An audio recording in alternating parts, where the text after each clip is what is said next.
त्यांनी एक मला 15 मिनटं त्यांच्या एका पद्धतीने पॅथीजने ट्रीट केलं आणि त्यानंतर आश्चर्यकारकरित्या क्रॉस फिंगर्स. आणि त्याचे आपल्याला सोल्युशन का मिळत नाही? औषधं घेऊन, जसं डायबिटीस आहे तर डायबिटीसमुळे औषधं तर आहेत पण डायबिटीस कधीही कमी होत नाही. आता जी हाडं आमची बनली जात नाहीत किंवा जी प्रकार सडतात तर तिथे काय होतं की तिथे प्राणवायूचा आमचा दोष निर्माण होतो. आणि प्राणवायू कुठून जातो तर तो ऑक्सिजन थ्रू आमच्या बॉडीमध्ये रक्ता थ्रू जात असतो आणि तो रक्त तिथे साखळल्या कारणाने तो रोग वाढत जातो. ऊर्जेचा प्रवाह ब्रह्मांडामध्ये कसा चालतो ह्याचा त्यांचा अभ्यास आणि त्याची प्रणाली त्यांना माहिती आहे.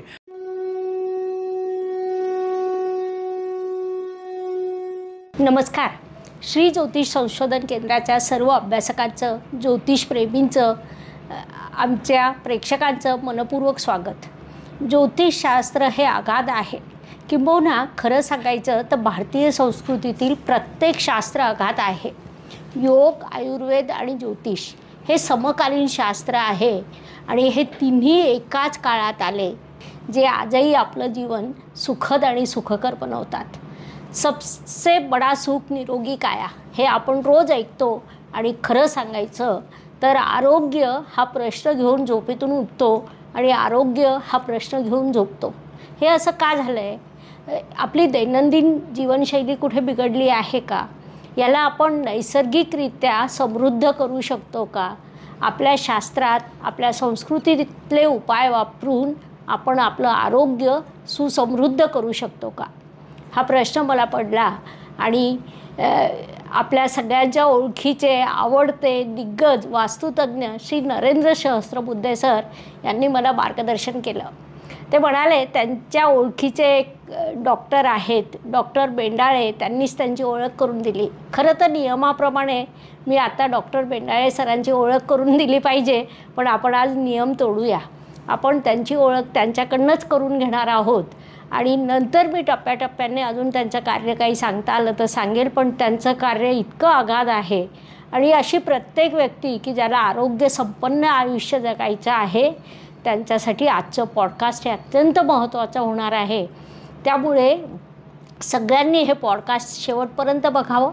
आरोग्याच्या संदर्भातल्या तुमच्या अजून काही समस्या असतील तर कमेंट सेक्शनमध्ये टाकाव्यात. डिस्क्रिप्शन बॉक्समध्ये डॉक्टर साहेबांची वेबसाईट, लिंक आणि त्यांच्या असिस्टंटचा नंबर दिलेला असेल तो फॉलो करावा. कृपया आम्हाला फोन करू नयेत आणि मेसेज आम्हाला टाकू नये. कमेंट सेक्शनमध्ये तुम्ही टाकू शकता कारण कमेंट सेक्शन त्यांची असिस्टंट देखील सांभाळते.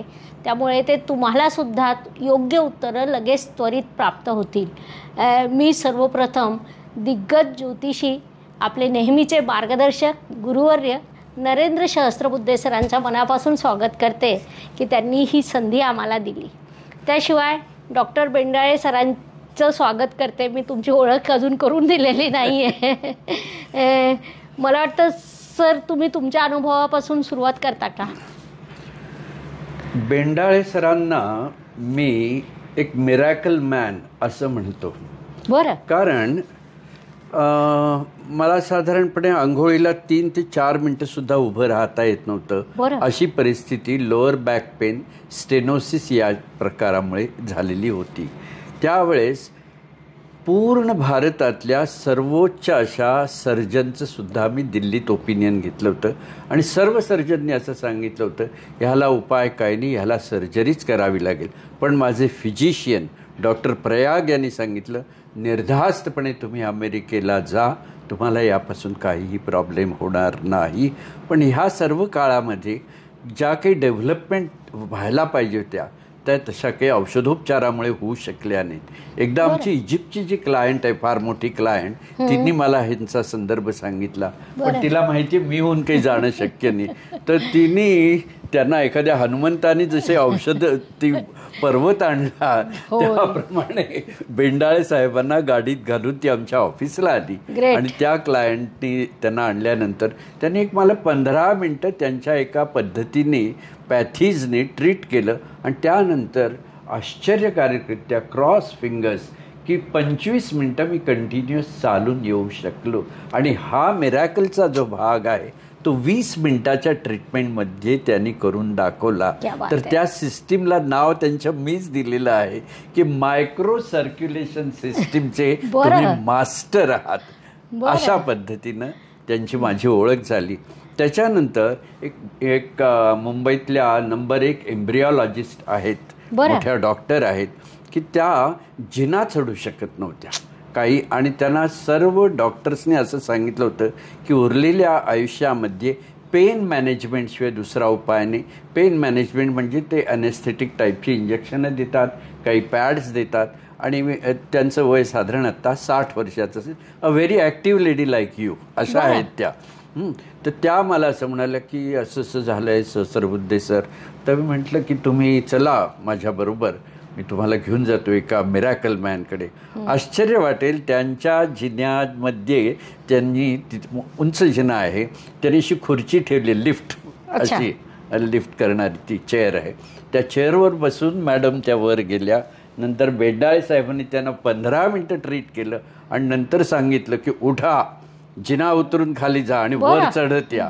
आणि इट लिटरली हॅपन. आणि that was a great shock to herself also. त्या स्वतः फार मोठ्या डॉक्टर आहेत, इंटरनॅशनल एम्ब्रिओलॉजिस्ट असून सुद्धा ते मिरॅकल मी माझ्या डोळ्यांनी स्वतः पाहिलेलं आहे. म्हणून तेव्हापासून यांचं नाव मी मिरॅकल मॅन असं ठेवले. आणि असे आपले डॉक्टर बेंडाळे तुमची मला गाठ घालून होय. तुम्ही वारंवार सांगत होतात की तुमची गाठ घालून द्यायची आहे. आणि एक याचा तुम्हाला अजून सहस्रबुद्धे सरांचं वैशिष्ट्य वाटतं की त्यांच्या संपर्कात आलेल्या प्रत्येक व्यक्तीला कसं योग्य न्याय देता येईल किंवा कसा व्यासपीठ उभं करून देता येईल. मग ते मी असेल किंवा कोणीही असेल किंवा डॉक्टर बेंडाळे असतील, प्रत्येकासाठी सर मनपूर्वक प्रयत्न करतात. आणि ही आपल्या 21व्या शतकातल्या 4थ्या दशकात कठीण गोष्ट आहे. आपण आत्तापर्यंत ज्यांच्याबद्दल चर्चा केलीत ते डॉक्टर बेंडाळे सर आज इथे आलेले आहेत. सर, तुमचं मनापासून स्वागत. सर, तुमची ओळख तुम्हीच करून द्यावी. तुमचं शिक्षण, गाव, आत्तापर्यंत मेडिकल क्षेत्रात काय काम केलं याची माहिती ऐकायला मला आणि माझ्या प्रेक्षकांना आवडेल. मध्ये एक मी थांबवतो त्यांना. बेंडाळे साहेब हे इलेक्ट्रिकल इंजिनियर आहेत, त्यामुळे ऊर्जेचा प्रवाह ब्रह्मांडामध्ये कसा चालतो ह्याचा त्यांचा अभ्यास आणि त्याची प्रणाली त्यांना माहिती आहे. आणि आज जेव्हा आपण त्यांना डॉक्टर म्हणतो त्यावेळेला तो प्राणाचा, तो ऊर्जेचा प्रवाह शरीरामध्ये कशा प्रकारे सर्किट्स तयार करतो आणि त्या सर्किटमध्ये खंड झाला की कशा प्रकारे रोग निर्माण होतो हे केवळ त्यांना हात फिरवून आणि पाहून लक्षात येतं. आणि आम्ही ज्याला वास्तूमध्ये फॉर्म ॲनालिसिस म्हणतो त्याच प्रकारचं फॉर्म ॲनालिसिस ते माणूस पाहिल्याबरोबर करतात आणि मग त्याच्यानंतर त्यांची ट्रीटमेंट सुरू होते. हे एक त्यांचं वैशिष्ट्य आहे. म्हणजे आधी इलेक्ट्रिकल इंजिनियर आणि म्हणून पुढला सगळा सर्किट्सचा अभ्यास त्यांनी ॲप्लाइड या शरीराला आणि मनाला कसा करता येईल याचं एक फार मोठं योगदान.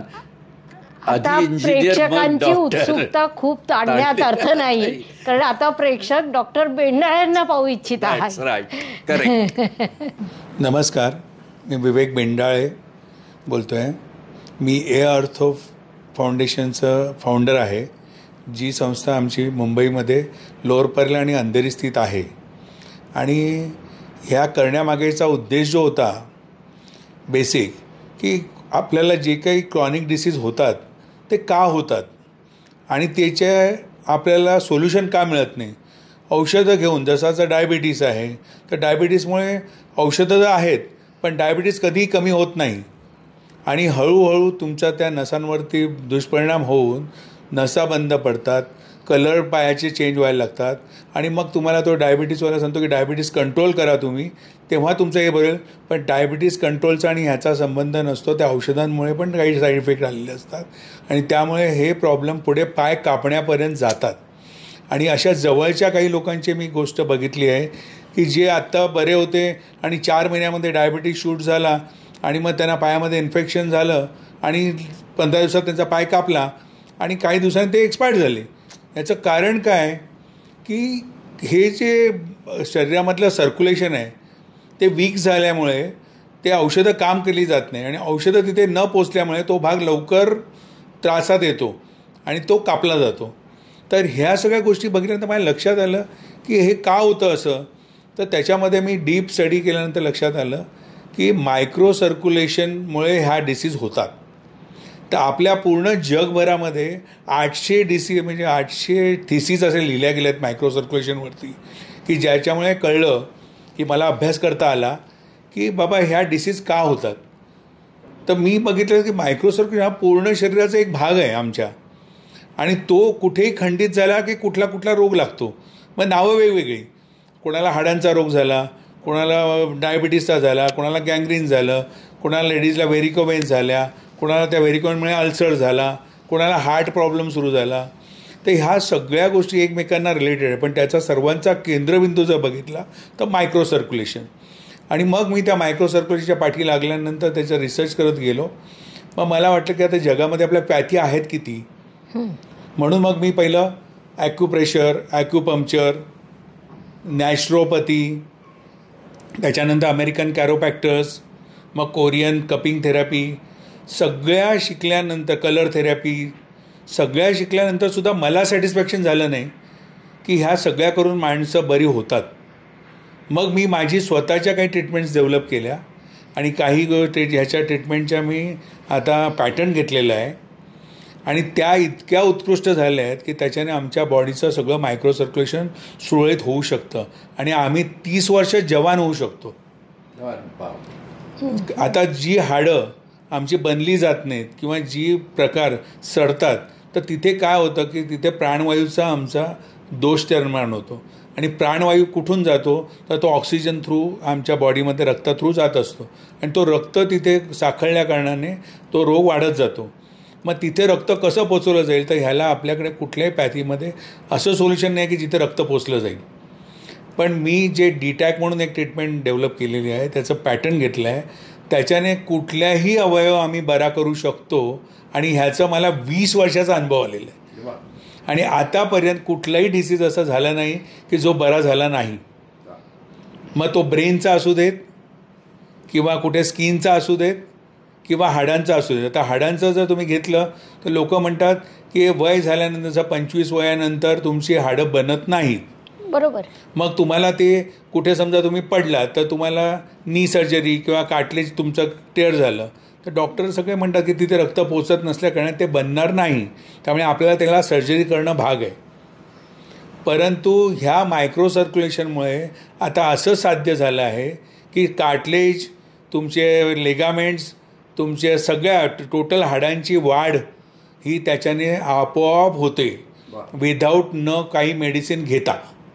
खूपच छान सर. आणि त्याच्यामुळे सगळे एजेड म्हणजे 6 महिन्याच्या बाळापासून घेऊन ते 108 वर्षाच्या माणसाचे सुद्धा मणके बरे झालेले आहेत. खूपच छान, म्हणजे ज्याचा आपण विचारही केलेला नव्हता. एक नवीन दिशा आपल्याला सापडलेली आहे. सर, आता तुम्ही जे सुरुवातीला बोललात तुमचं शिक्षण वेगळीकडे होतात आणि नंतर तुम्ही मेडिकलकडे वळलात, तर अचानक तुम्हाला मेडिकल या दिशेकडे जावं हे का वाटलं? काय आमच्या जवळचीच काही लोकांचे, जे मी आता मगाशी सांगितल्याप्रमाणे डायबिटीसमुळे पाय कापायला लागले, काही लोक यंग लोक म्हातारी म्हणजे चालू शकले नाहीत, त्यामुळे त्यांना कोणी बघणारं नाही आहे. आणि हे सगळं बघितल्यानंतर असं वाटायला लागलं की इंजिनिअरिंगमध्ये आपण एवढं सगळं मोठं काम केलेलं आहे पण माणसांसाठी आपण काही करू शकत नाही, हा सर्वात मोठं दुर्भाग्य. आणि दुसरी गोष्ट, ऑपरेशन करून काही लोक बेडवर आलेली आहेत. तर ह्या सगळ्या गोष्टी म्हणजे लक्षात आलं की आपल्याला काहीतरी समाजासाठी केलं पाहिजे. आता मी ह्याच्यापर्यंत शिकलो की जसं मंदबुद्धीची मुलं आहेत जी आईवडिलांच्या पोटातून आल्यानंतर काही आईवडिलांनी काही चुका केल्यामुळे किंवा काही औषधं घेतल्यामुळे त्याचा साईड इफेक्ट येतो आणि त्या मुलांवरती ते होतात आणि त्यामुळे ती मुलं अपंग होतात. आणि ही आपल्या भारतामध्ये म्हणजे मुंबईमध्ये सारख्या शहरामध्ये वर्षाला 50,000 मुलं कमीत कमी अपंग होतातच आणि त्यांना कुठलंही असं कुठल्या पॅथीमध्ये ते बरे होत नाहीत. आणि झाल्यापासून झाल्या कारणाने आम्ही म्हणतो आईवडिलांचं जेनेटिक प्रॉब्लेम असू शकतो, हे होऊ शकतं. पण तसं काही नाही. माझ्या लक्षात आलं की ती मुलंसुद्धा पूर्वरत बरी झालेली आहेत. बरं. ज्या मुलांना सांगितलं की ह्याचं तर 7.5 वर्ष झालं आणि त्याचं म्हणे की याचा ग्रोथ स्लो आहे, त्यामुळे हा हळूहळू होईल. आता वयाच्या 9 महिन्यामध्ये मुलं चालतात.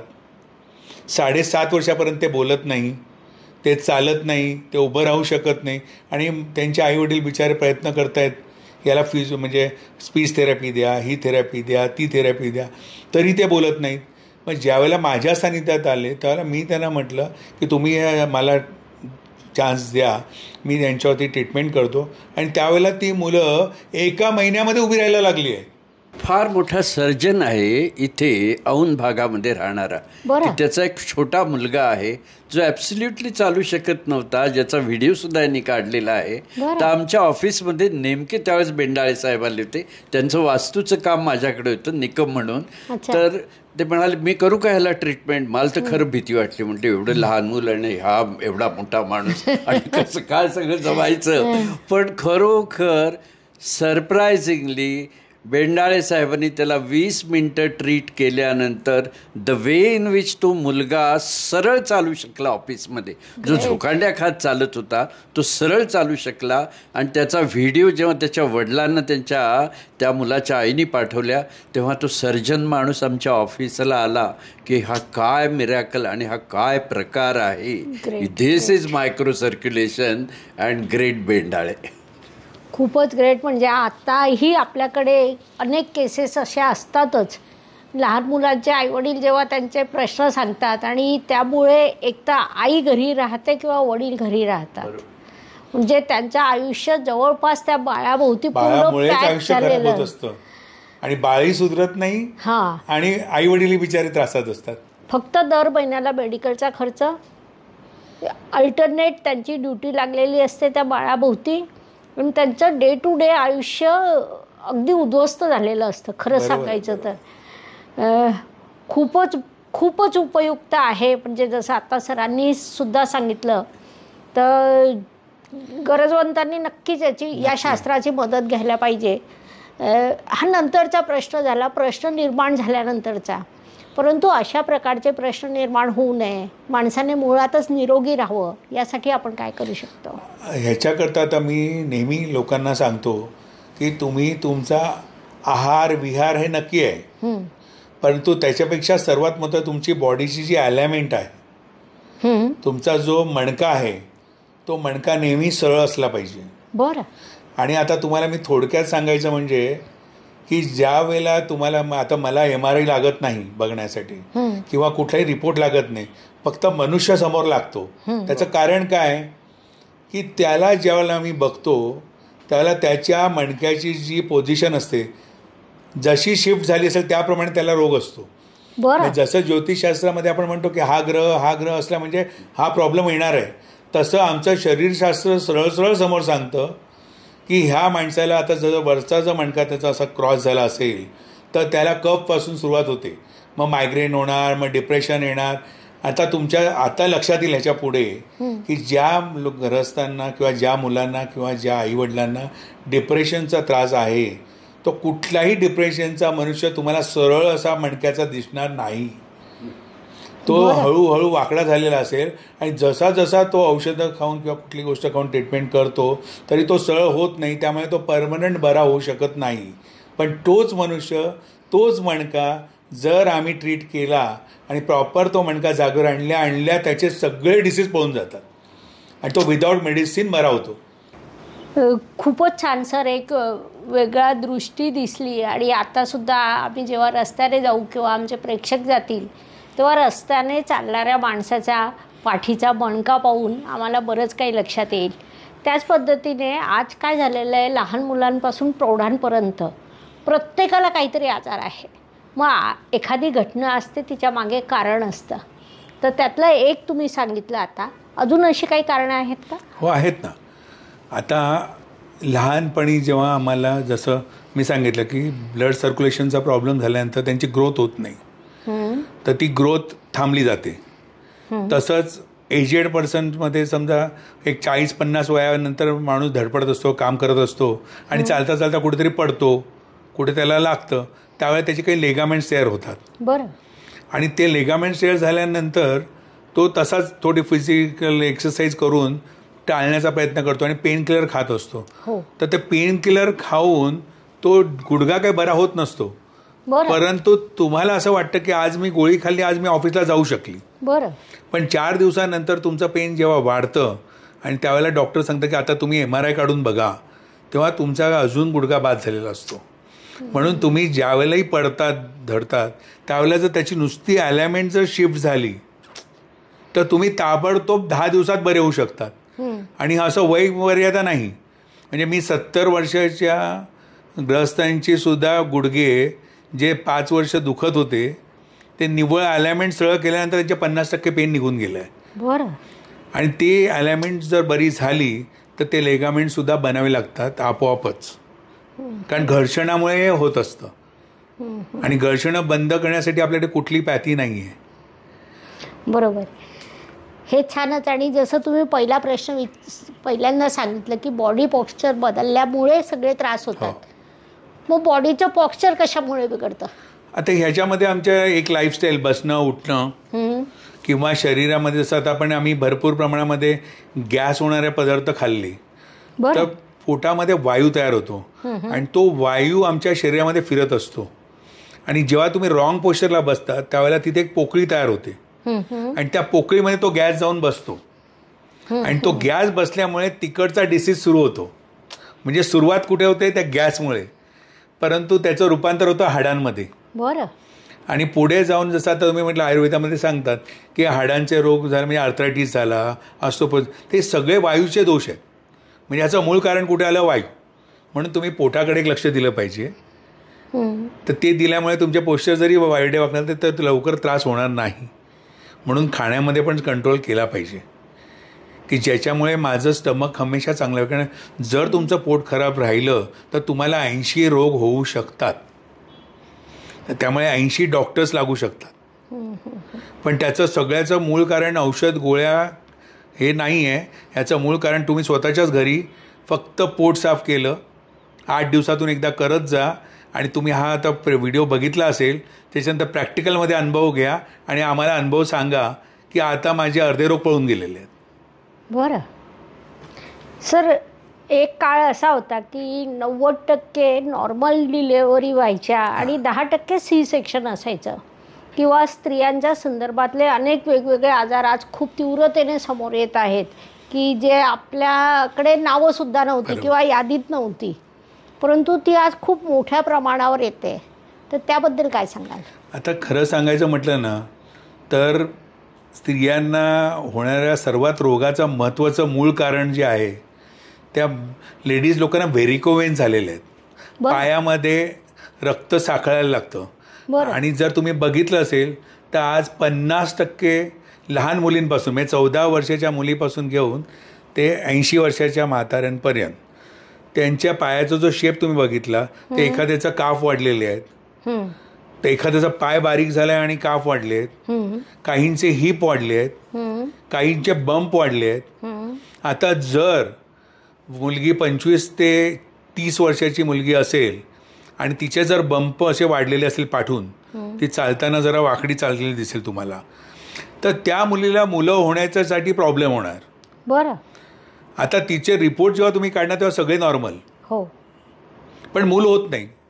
त्याचं कारण काय की सगळ्या वेन्स इथे सॅच्युरेट होऊन पूर्ण पॅक झालेल्या आहेत आणि त्या फिलोपियन ट्यूबला दाबून टाकलेल्या आहेत. आणि त्याची आता अमेरिकेमध्ये रिसर्च झालं की ते तात्पुरते त्याच्यामध्ये जशी स्टेन टाकतात तशी स्टेन टाकून तात्पुरतं ते कन्झ्युम करतात आणि परत कन्झ्युम झाल्यानंतर परत ते तसंच होतं. पण इंडियामध्ये तसं काही होत नाही आता.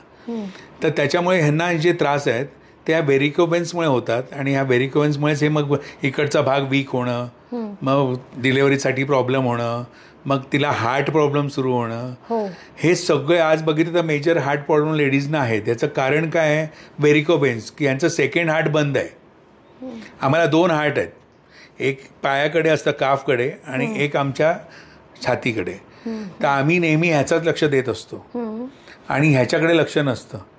आणि हे जेव्हा काफ वाढले जातात तेव्हा तिकडच्या मसल्स वीक होतात आणि वीक झाल्यामुळे तिकडचा पंप बंद होतो. मग ते सेकंड हार्ट तुमचं स्टॉप झालं. मग तुम्ही फक्त इथल्या इथे रक्त फिरवत असतात आणि मग रक्त इथे सांभाळत असता खाली, आणि म्हणून हा प्रकार वाढत जातो. आणि तुम्ही मग आळशी होणं, चालण्याचा कंटाळा येणं, धाप लागणं, हे सगळे रोग, हाडांचे रोग, हे सगळे लेडीजना जास्त होतात. त्याचं कारण हे आहे की व्हेरिकोवेन्स. म्हणून हा एक मोठा सब्जेक्ट आहे. तरी मी बोललात तेव्हा मला आठवलं की एक 20 वर्षापूर्वी अशी विनोद म्हणून सांगितला जायचा की महिलांना हार्ट प्रॉब्लेम का होत नाही. म्हणजे त्या काळात महिलांना हार्ट प्रॉब्लेम होतच नव्हते, परंतु आज महिलांना जास्त व्हायला लागले. म्हणजे याच्या मागे निश्चितच काहीतरी एक जीवन पद्धती, काहीतरी कारण, जसं तुम्ही संशोधन केलं ती दिशा असू शकते. हा विचार खरंच महिलांनी करायला हवा. तुम्ही थायरॉईडबद्दल सुद्धा बोललात. थायरॉईड रिव्हर्स करता येतो. बरं, आता थायरॉईडमध्ये तुम्हाला मी सांगतो की थायरॉईडमध्ये तुमच्या गळ्याची ग्रंथी वाढलेली आहे. हां, हार्मोनल डिसबॅलन्स झालेला आहे. बरोबर. आता आयुर्वेदामध्ये काही छोट्या छोट्या गोष्टी आहेत की ज्याच्यामध्ये, जसं धण्याची एक पावडर आहे, ते 2 चमचे धणे तुम्ही रात्री उकळून पाण्यामध्ये ठेवा आणि सकाळी ते गरम पाणी पिया. आणि दुपारी 3 ते 4च्या दरम्यामध्ये कोथिंबीरची चटणी आणि तुमच्या पुदिन्याची 1 चमचा चटणी आणि 3 चमचे कोथिंबीरची, एवढं नुसतं पाणी घ्यायला लागल्यानंतर तुमचा थायरॉईड कमी व्हायला लागतो. बरं. आणि दुसरी गोष्ट, तुम्ही घशाचे सगळे व्यायाम सुरू करायला लागतात, ज्याला भ्रामरी म्हणतो आपण, ओम म्हणतो, किंवा करून जेव्हा आपण जीभ बाहेर काढतो, जे पण घशाचे व्यायाम तुम्हाला करता येतील, जी करता येईल तुम्हाला ती करा. पण घसाला व्हायब्रेशन केल्या केल्या थायरॉईड कमी व्हायला लागतो. त्याच्यातून जर समजा नाही झाला तर मग त्याला इथे सर्वायकलचे काही प्रॉब्लेम्स असतात, तर ते त्याला प्रॅक्टिकल ट्रीटमेंट केल्यावरच बरे होऊ शकतात. बरं बरं, खूपच छान.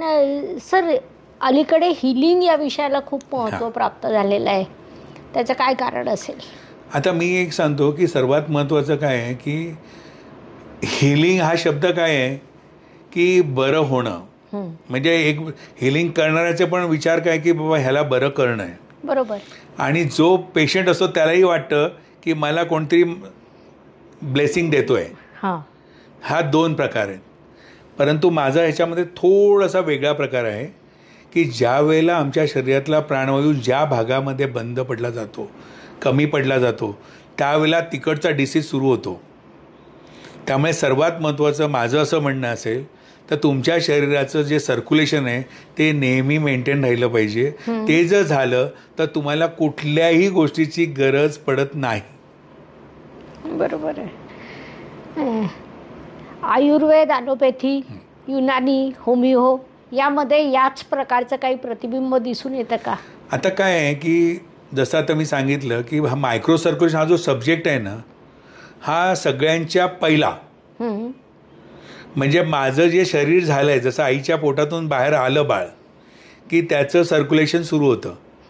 आता सर्क्युलेशन सुद्धा म्हणजे काय की जेव्हा लहान बाळ असतं तेव्हा त्याचं रक्त इतक्या स्पीडने धावत असतं आणि जसं पुढे जातो माणूस तसं त्याचं सर्क्युलेशन वीक होत जातं.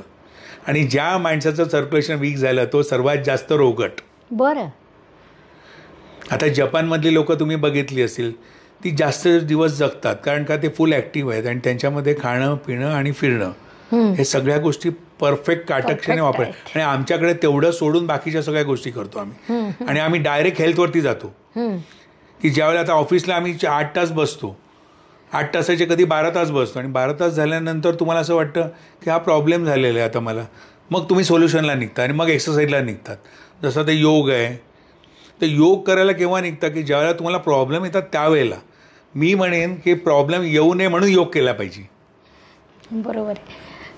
तुमच्या तेव्हापासून आपण बोलतोय, एक मी थोडा प्रश्न विचारते, वाईट वाटणार नसेल तर. आपण आधुनिक औषध प्रणालीच्या विरुद्ध आहात का? मी खरं सांगू का की आधुनिक पद्धत ही इमर्जन्सी करता ठीक आहे. बरं. परंतु इमर्जन्सी येताच कामा नये. अच्छा. ह्याच्याकरता मी सांगेन. बरं. तर त्याच्यासाठी जर तुमचं मेन सर्क्युलेशन चांगलं असेल तर तुम्हाला ह्याची गरज नाही पडणार. तुमच्या या नवीन टेक्निकने तुम्ही किती टक्के रिझल्ट देऊ शकता? मला आता 20 वर्षामध्ये 99.9% रिझल्ट आलेले. बापरे. म्हणजे आता एक थोडक्यात सांगू का तुम्हाला, की एक सर्वात मोठे जैन महाराज होते बरं आपल्या इंडियाचे, आणि त्यांना 4.5 वर्षापासून लंग्स प्रॉब्लेम होते. अच्छा. आणि सगळे आधुनिक डॉक्टर, आधुनिक ट्रीटमेंट सगळं चालू होतं, आयुर्वेदिक सगळं, कारण ते गुरुच होते मोठे, त्यामुळे सगळे त्यांची सेवा करत होते. आणि काही मी जैन मुनींची सेवा करतो. माझ्याकडे असं आहे की स्पिरिच्युअल मास्टर सगळ्यांसाठी अपॉइंटमेंट नाही आहे, तुम्ही कधीही या, आणि त्यांच्यासाठी चार्जेस पण नाही आहेत. बरं. त्यांना फ्री ट्रीटमेंट असते. होय. मग तो मोठा असू देत किंवा छोटा असू देत. होय. ते हे माझं प्रिन्सिपल आहे. तर तसे मला खूप लोक ओळखतात, तर त्यांनी त्यांच्या गुरूंना सांगितलं की तुम्ही सरांना बोलवून घ्या. तर ते सर म्हणाले की बाबा बोलून घ्या त्यांना अर्जंट. मी म्हटलं हे बघा, मी जर आता आलो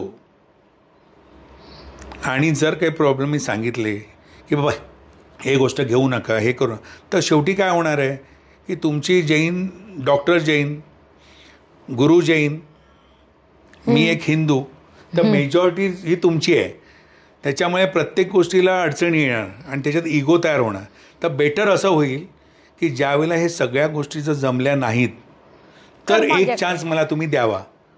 आणि देवाने अशीच परिस्थिती झाली की त्यांना त्यांचं लाईफ त्यांनी सांगितलं 48 आवर्स आहे.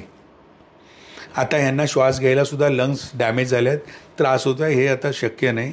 आणि ह्यांच्यासाठी घरच्यांना बोलून पारायण सुरू करा. आणि ज्या वेळेला मला फोन आला तर मी म्हटलं ठीक आहे, मी आत्ता जातो त्यांना बघायला. आणि मी गेलो, त्यांना बघितलं, म्हटलं मी आज ह्यांना ट्रीटमेंट करणार आहे, चालेल का तुम्हाला? तर सगळे म्हणाले, डॉक्टर म्हणाले सगळे हां काही प्रॉब्लेम नाही, तुम्हाला जे करायचं ते करा. आणि अशा काही गोष्टी घडल्या की तिसऱ्या दिवशी त्यांचा ऑक्सिजन निघाला आणि ते स्वतः ऑक्सिजन घ्यायला सुरुवात झाली. आणि आज ते जैन मुनी म्हणजे 50 वर्षापासून ते 78 वर्षापर्यंत 21 गोळ्या रोज खात होते. आज ते एकही गोळी खात नाही आहेत आणि त्यांना एकही डिसीज नाही आहे आणि संपूर्ण MRI आणि ते सगळे काढून सगळे नॉर्मल आहेत आणि 2 तास लेक्चर देत आहेत ते. ग्रेट, खूपच ग्रेट. आणि खरं सांगायचं तर जैन मुनींचं कार्य तसं असतंच. आम्हीसुद्धा आमच्या ऑफिसमध्ये यांच्याकडनं फी घेण्याचा तर प्रश्नच येत नाही. किंबहुना त्यांच्यासाठी सगळे नियम तोडून मी स्वतः शिकवते त्यांना. आमच्याकडे त्यांचं स्वागतच असतं कायम. आणि त्यांचं कामच खूपच छान आहे, त्यामुळे आपली तेवढी जबाबदारीच बनते. सर, तुम्ही हे सगळं बोलत आहात, तुम्ही सर्व सर्जन जमातीच्या विरुद्ध उभे ठाकले आहात का? नाही. एक बघा, आता मी तुम्हाला सांगतो की सर्जन हा असावाच लागतो. जसा तुमचा ॲक्सिडेंट झाला बरं आणि तुमची हाडं तुटली, बरं, तर त्याला माझी गरज नाही आहे, त्याला जॉईंट करायला पाहिजे. होय. तेव्हा सर्जनची गरज आहेच. अच्छा. माझं एवढंच म्हणणं आहे की ज्यावेळेला तुमचं काही तोडलेलं मोडलेलं नाही आहे त्यावेळेला तुम्ही तोडं मोडायला जाऊ नका. अच्छा. म्हणजे आता सांगायचं म्हणजे तुम्हाला मगाशी सांगितल्याप्रमाणे की हाडं कुठल्याही वयामध्ये बनू शकतात. बरं. हा मायक्रोसर्क्युलेशनचा सर्वात मोठा भाग आहे आणि तो जर झाला तर तुम्हाला ऑपरेशनची गरज पडणार नाही. असे विविध आजार की जे तुम्ही तुमच्या हिलिंगच्या माध्यमातून रिव्हर्स करू शकता, तशा काही आजारांची नावं सांगता येतील? हाडांचे सगळे प्रकारचे आजार. बरं. जेवढे प्रकारचे हाडांमध्ये असतील ते सगळे आजार बरे होऊ शकतात. बरं. तसेच काही ब्रेनचे आहेत, जसं डिप्रेशन आहे तुमचं, किंवा कोणी हायपर ॲक्टिव्ह असतात, हो, मुलं किंवा माणसं, तर तशा प्रकारची माणसं आहेत.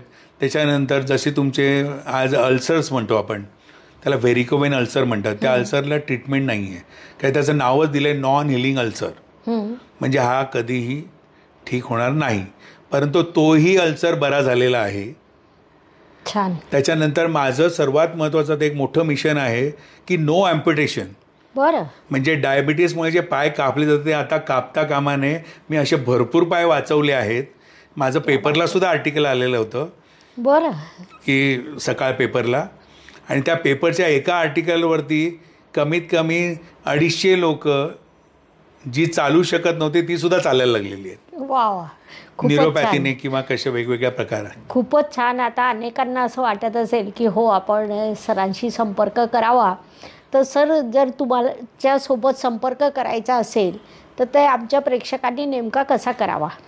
तुम्हाला मी माझा नंबर देऊन ठेवीन, त्या नंबरवरती फोन करा. तिथे माझी मुलगी असेल, ती तुम्हाला सगळं डिटेल देऊ शकेल. हरकत नाही. आणि तुम्ही मेसेज पाठवून द्या. मेन म्हणजे बोलण्यापेक्षा की तुम्हाला काय प्रॉब्लेम आहे. नाही तर आजकाल लोक काय म्हणतात, मग तुम्हाला आता क्लिअर मी सांगतो, ही एक थोडं प्रॉब्लेमॅटिक गोष्ट आहे.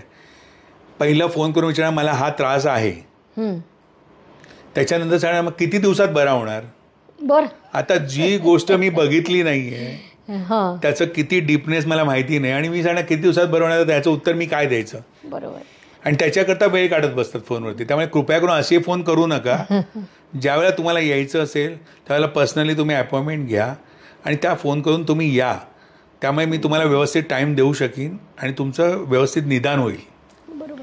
निदान करण्यासाठी आपण अनेक तपासण्या करतो, किंबहुना डॉक्टर आपल्याला निदान करण्याच्या याद्या अगोदर देतात. तर मला असं वाटतं की असं फोनवर प्रश्न विचारण्यापेक्षा प्रत्यक्ष जावं. प्रत्यक्ष जाण्यासाठी तुम्हाला माहिती लागेल, म्हणजे त्यांचा ॲड्रेस, फोन नंबर, अपॉइंटमेंट.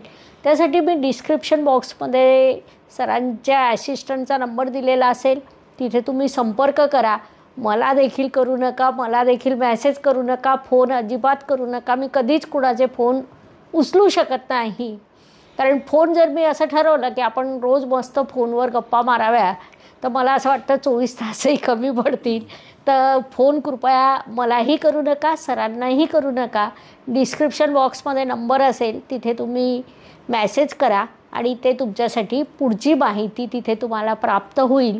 आणि नंतर प्रत्यक्ष भेटल्यानंतर तुम्ही पुढचा विचार करा आणि योग्य निर्णय घ्या. कारण की हा आयुष्याचा प्रश्न असतो, आरोग्याचा असतो. त्यामुळे प्रत्येकाने विचारपूर्वकच निर्णय घेतला पाहिजे.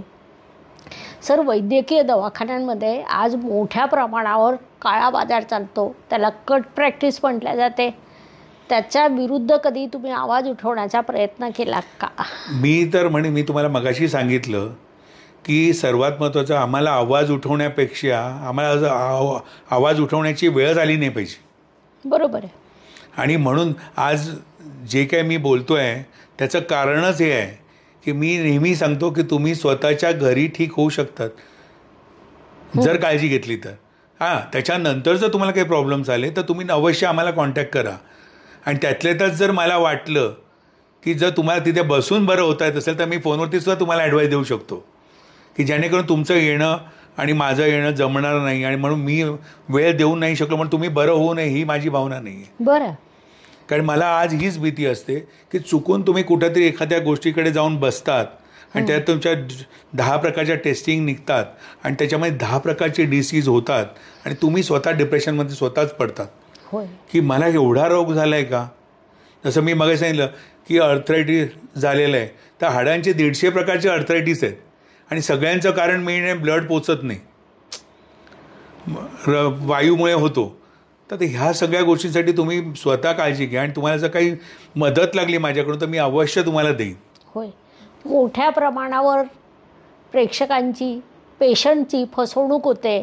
सर्जरीची गरज नसताना सर्जरी होणं, नॉर्मल डिलेवरी न करता C-सेक्शन करणं, ब्लड प्रेशर, डायबेटीसच्या नावाखाली महागडी औषधं देणं, हा सगळ्या प्रकाराला लोक बळी पडत आहे. कुठेतरी त्यांची फसवणूक होते आहे आणि त्यांना ती लक्षात देखील येत नाही. तर या विषयावर आपण थोडंसं बोलावं. आता जसं तुम्ही मागे सांगितलं ब्लड प्रेशर वाढायचं मेन कारण काय आहे की तुमचं रक्ताचं मिश्रण प्रॉपर न झाल्यामुळे किंवा कुठेतरी तो डिस्टर्बन्स झालेला आहे. आता BP वाढण्याचं कारण मेन म्हणजे तुमचे मणका. जसं तुम्ही रेग्युलरचं रुटीनमध्ये जसं बाईकवरती चालणारी लोक, स्कूटीवर चालणारी लोक, ते खड्ड्यांमध्ये जाऊन त्यांना पूर्ण शरीराची वाट लावतात आणि त्याच्याकडे लक्ष नसतं त्यांचं. त्याच्यानंतर वाटलं काहीतरी दुखतंय, लगेच एक गोळी खाल्ली, दुसऱ्या दिवशी ओके. पण कुठलीही गोष्ट हाडांची ज्यावेळेला होते तेव्हा त्याला बारीक रोग म्हणजे रक्ताचा जो प्रकार आहे, मायक्रो सर्क्युलेशन जो मी म्हणतोय, तो न पोचल्यामुळे, कारण तो ज्यावेळेला तो स्प्रिंग ॲक्शन होते त्यावेळेला तिथे ते स्टॉप होतं रक्त. अच्छा. आणि त्याची सुरुवात तिकडनं तयार झाली. आता सुरुवात झाली कशामुळे? ह्या स्प्रिंग ॲक्शनमुळे. आणि तिथे रक्त थांबलंय. म्हणजे मेन काय, तिथे रक्त सुरू होणं महत्त्वाचं आहे. पण तुम्ही काय केलं? गोळी खाऊन टाकली. तुमच्या ब्रेनने सांगितलं काही नाही, दुखत बिकत काही नाही, आता बरोबर आहे.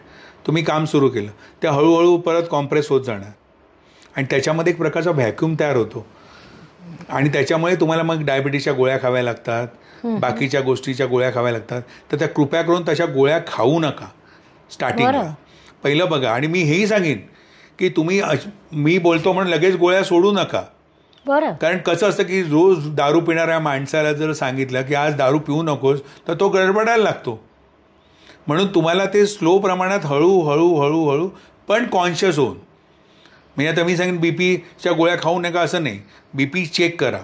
बीपी 2 तास अगोदर गोळी घेण्यापूर्वी. आता हा एक मोठा बीपीचा विषय तुम्ही सांगितला, कारण खूप विषय मोठा आहे, पण थोडक्यात सांगतो की आज पॅरालिसिस अटॅक यायला लागलेत भरपूर. प्रॉब्लेम्स व्हायला काय? ह्याचं कारण काय? ह्याचं कारण आम्ही स्वतः आहोत. आता आम्हाला डॉक्टरने सांगितलं बीपीची गोळी खा, तुझे बीपी वाढली.